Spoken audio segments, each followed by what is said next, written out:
കക്കാടംപൊയിലെ നിരവധി സെലിബ്രിറ്റികൾ നിന്ന് പോയ ഒരു കിടിലം റിസോർട്ടാണ് നിങ്ങൾ മുമ്പിൽ പരിചയപ്പെടുത്താൻ പോകുന്നത്. ഇതിൻ്റെ മെയിൻ ഹൈലൈറ്റ് ആണ് ഇവിടുത്തെ ഒരു ആംബിയൻസും അതുപോലെ ഒരു പ്രീമിയം റൂംസും ആണ് കേട്ടോ. നമുക്ക് ഇവിടുത്തെ വീഡിയോ ഒന്ന് കണ്ടുനോക്കിയാലോ.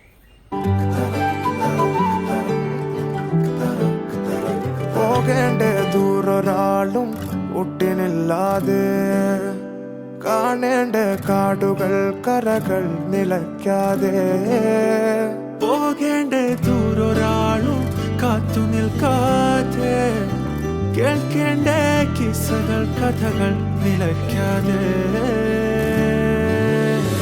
ചിറാപ്പുഞ്ചി മഴയത്ത് നിലാവഞ്ചി തുഴഞ്ഞത്ത് ചിറാപ്പുഞ്ചി മഴയത്ത് നിലാവഞ്ചി തുഴഞ്ഞത്ത് ചിറാപ്പുഞ്ചി മഴയത്ത് നിലാവഞ്ചി തുഴഞ്ഞത്ത് ചിറാപ്പുഞ്ചി മഴയത്ത് നിലാവഞ്ചി തുഴഞ്ഞത്ത്